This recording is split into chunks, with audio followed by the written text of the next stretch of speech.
Wari Telima. Radio Kédou, le journal. Avec Sotelma Malitel.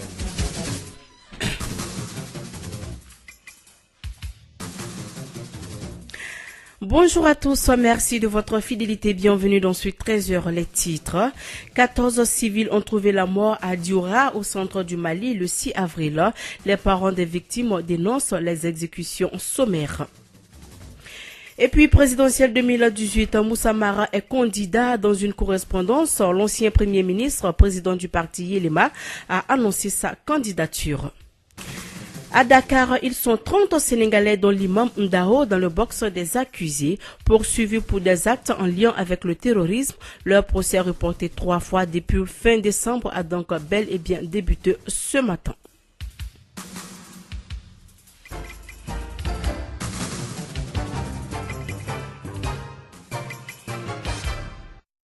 Bienvenue, présentation Mariam Kouyaté, présidentielle 2018. Moussa Mara est candidat.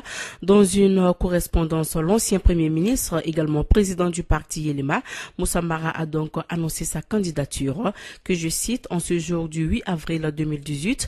Je déclare ma candidature à l'élection présidentielle de 2018 et m'engage également à déployer toute mon énergie pour restaurer la confiance entre nous, indispensable au rassemblement et à l'unité nationale. Le Mali a besoin de nous tous. En tant que candidat, je serai le leader sur des sujets qui me sont chers et pour lesquels j'ai toute ma vie livré un combat acharné. Fin de citation.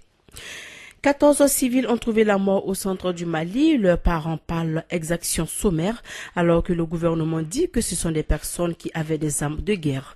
Les parents des victimes dénoncent des exécutions sommaires qui se passent au centre du Mali. On en parle avec Kassim Traoré.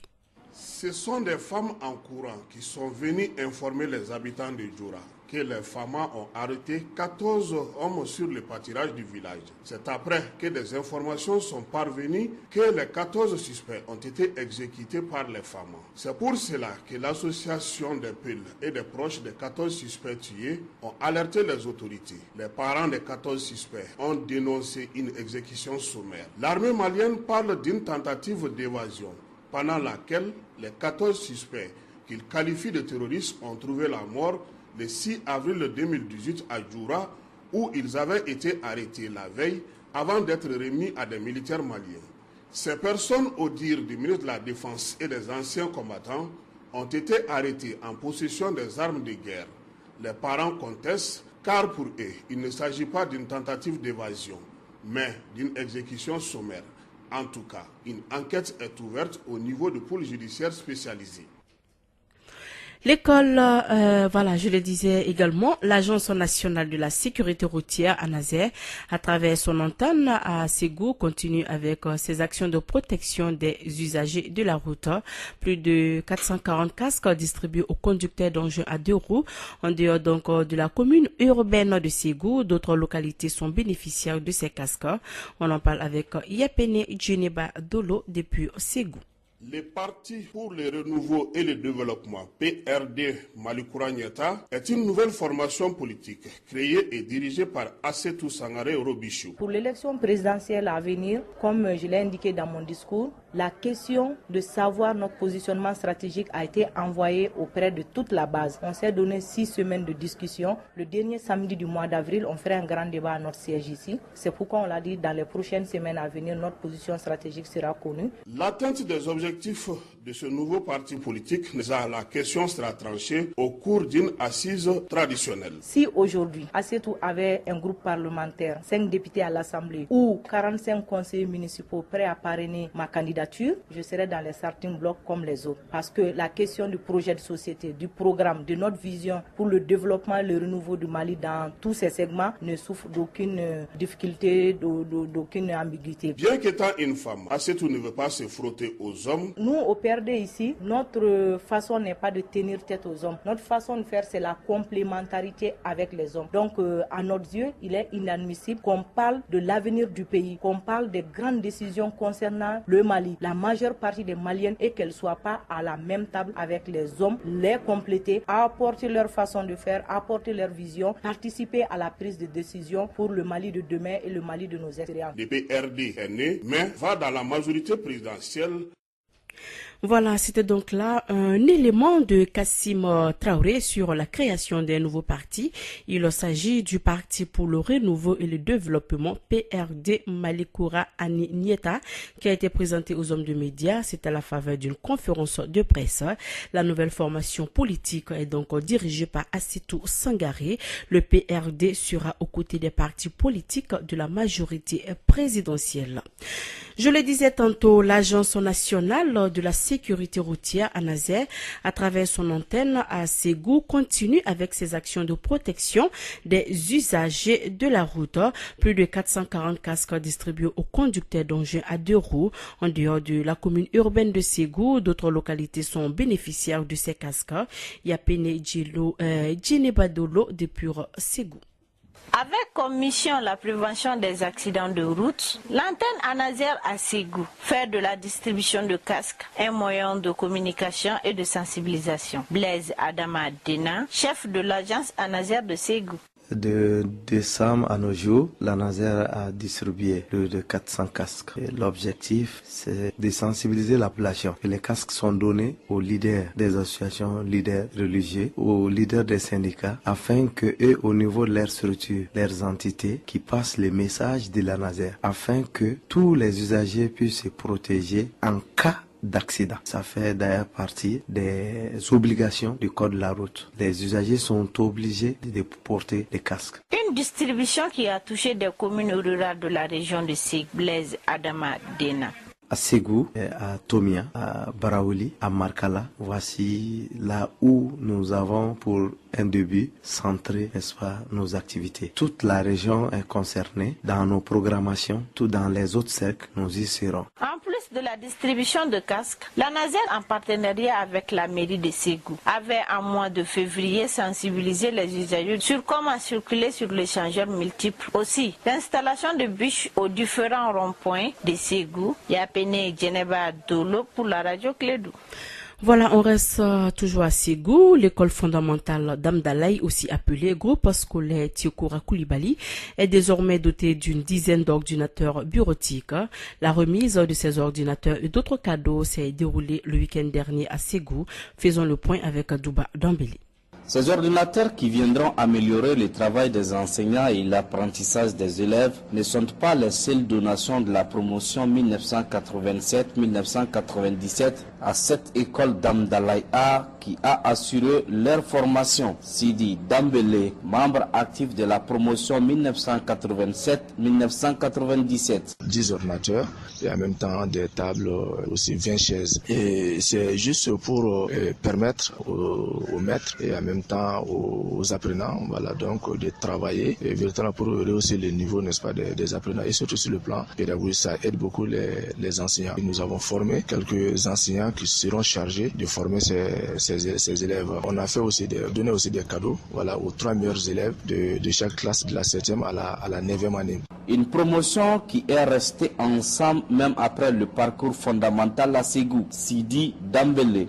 Ce groupe qui est là, c'est depuis 87 jusqu'en 97. On a continué ensemble, lycée à Bamako. On se voyait une fois par mois et véritablement on a dit qu'il faut faire ces gestes-là. Voilà donc à cette école, puisque la promotion 1987-1997 ne s'attend pas à s'arrêter là avec les donations pour l'école Tiokoura Koulibaly. Sidi Dambélé. 10 ordinateurs aujourd'hui. Nous comptons même équiper aussi la bibliothèque, puisque ça a été un vœu formulé par l'administration. Si possible, un laboratoire et pouvoir construire aussi, n'est-ce pas, des salles de classe. Si tous les fruits des différentes écoles du Mali faisaient de même, le gouvernement et les autorités décentralisées auraient moins à faire et le développement scolaire serait rapide. De Ségou, Douba Dambélé pour la radio Clédou.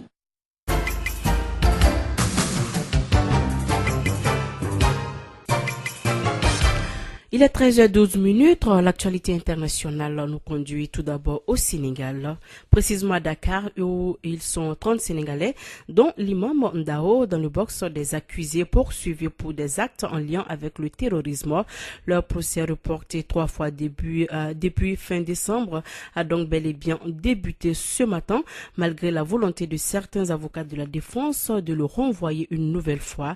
La justice sénégalaise reproche à ces 30 personnes d'avoir cherché à mettre en place un réseau djihadiste dans le pays, plus précisément dans le sud.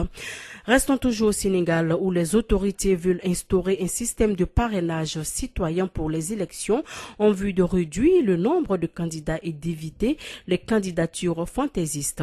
À 1 an de la présidentielle déjà, l'opposition est vent debout contre la réforme et dénonce un projet d'attentat au pluralisme politique.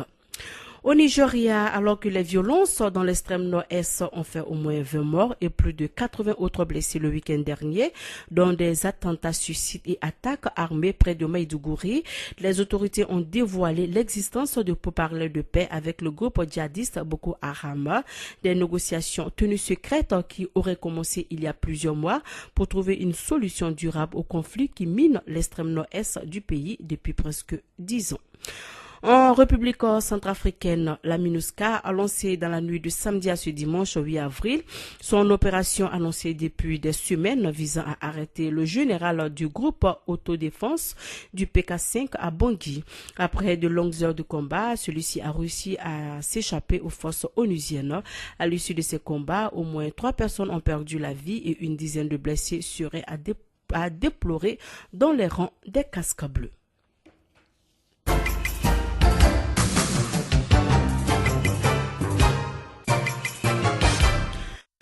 Voilà, retour donc à Bamako. Le premier congrès ordinaire de la coordination des mouvements CME se tiendra du 28 au 30 avril 2018 dans la région du Gao. La CME devrait annoncer au cours de ce congrès une nouvelle stratégie visant à faire respecter la mise en œuvre de l'accord de paix et de réconciliation. Hassan Ag Mehdi, il est donc le secrétaire général du FPA. Il est notre invité pour parler de ce congrès. Monsieur Hassan Agmedi, bonjour. Oui, bonjour. Alors, au cours de ce premier congrès de Tinaoker, qu'est-ce qui va être décidé? Compte tenu de notre appartenance à cet accord et à ces pays, et compte tenu de toutes les œuvres que nous avons cessé de faire depuis Ouagadougou jusqu'à nos jours, nous avons décidé de nous retrouver pour discuter sur des thèmes dont peut-être je peux vous relater quelques-uns. D'abord, nous pensons faire une analyse du contexte politique. Parce que nous avons vu que depuis les élections jusqu'à nos jours, malgré que nous sommes de cet accord, malgré que nous sommes des Maliens comme tous les autres, nous avons toujours été un peu mis à vos côtés. Donc le bilan nous échappe un tout petit peu. Donc c'est ce bilan que nous voulons faire. La deuxième chose, nous voulons, par les raisons, et voir pour quelles raisons il y a eu l'échec de la rébellion de 82-2012. Les raisons de la non-application de l'accord et de la cause des échecs avec les différentes solutions de y répondre. Ensuite, nous voulons savoir et voir les dispositions à prendre et des propositions de sortie de crise dans le contexte actuel aux problèmes auxquels nous faisons face. D'abord, en commençant par les élections présidentielles, l'accord de paix et de réconciliation du même, la sécurisation de nos populations et de nos parents réfugiés, tous ces parents que nous avons jetés pendant 5 ans dehors qui ne rentrent pas. Mais est-ce que vous ne pensez pas aujourd'hui que le blocage se situe au niveau des groupes armés, les antagonismes nés après la signature de l'accord? Parce qu'on voit que jusqu'à présent, la CMA et la plateforme essaient de rejeter les autres groupes. Comme vous voyez aujourd'hui, le problème de cet accord aujourd'hui est que d'abord, on dit qu'il est inclusif. Après, dans ce cadre de son inclusivité, on ne tient compte aujourd'hui, même par rapport à ce qui se passe, même par rapport aux réalités des choses, même par rapport aux choses les plus profondes sur lesquelles les Maliens et tout le monde doit donner son avis. Personne n'est consulté tant que ça, sauf quelques individus et de la plateforme et de la CMA. Donc nous pensons qu'aujourd'hui que l'apport que nous pouvons faire, c'est de clarifier les choses, de prouver notre détermination à aider, de prouver que nous sommes des Maliens, de prouver que cet accord, il est le nôtre, comme tous. Vous-même, vous avez participé pleinement même à faciliter les cantonnements. Même dans la région de Gao, il y avait des optimismes, mais jusqu'à présent, on voit que les DDR tardent à voir le jour. Qu'est-ce qui explique cela? Vous savez, le problème du DDR, c'est quoi? Le DDR, la démobilisation et l'intégration des combattants ne peut en aucun cas être fait tant qu'il n'y a pas eu une sécurité. Donc, malgré tout ce qui se passe et malgré que les démarches que les gens sont en train de faire, nous avons toujours répondu prêt. Nous avons toujours répondu oui. Chaque fois qu'on nous demande des listes, on les donne. Chaque fois qu'on nous demande des gens pour le monde, on les donne. Mais là où le bas blesse est que les gens ne parviennent pas à comprendre que pour finaliser ce problème, il faut faire participer ces acteurs-là. Aujourd'hui, quand vous regardez la CME n'est constituée que des vrais acteurs de cette rébellion. Et il est constitué des vrais fondateurs de cette réconciliation. Bon, quand vous parlez de la plateforme, vous me parlez de la plateforme et de la CELA. Tous ces mouvements dont vous parlez aussi sont sortis de la plateforme et de la CELA. Pourquoi ceux-ci ont quitté la plateforme et la CELA?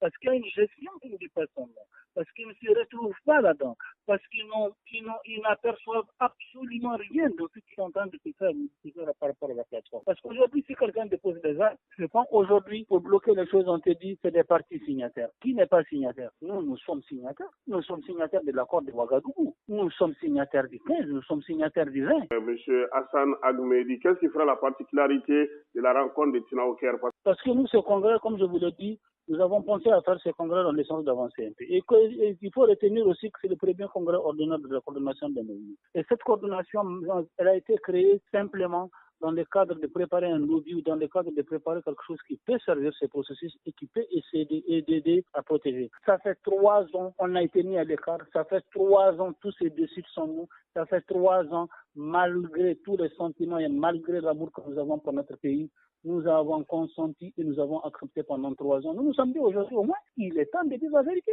Nous avons travaillé sur une étape primaire, qui était l'élection présidentielle. Ça a réussi malgré beaucoup de gens et c'était nous qui sommes mis à l'écart aujourd'hui, qui ont travaillé dessus et qui ont même aidé à sécuriser les urnes. Ce mandat est parti, il y a un autre qui doit arriver bientôt. Nous nous sommes dit qu'il faut qu'on revoie les choses. Il faut qu'on sache pourquoi on nous a mis à côté.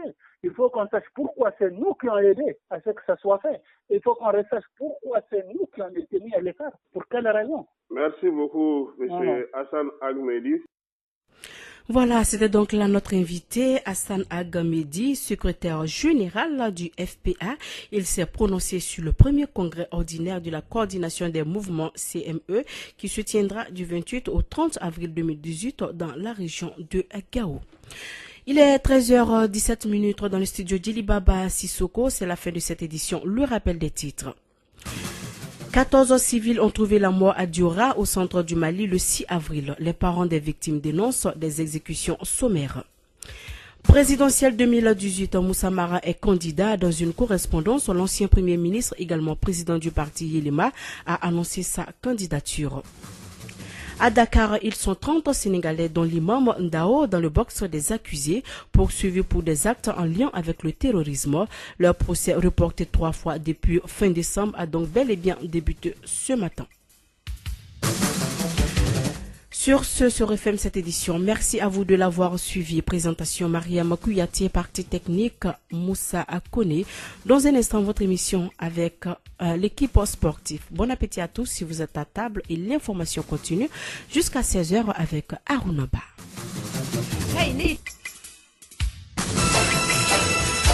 Radio Kédou, le journal.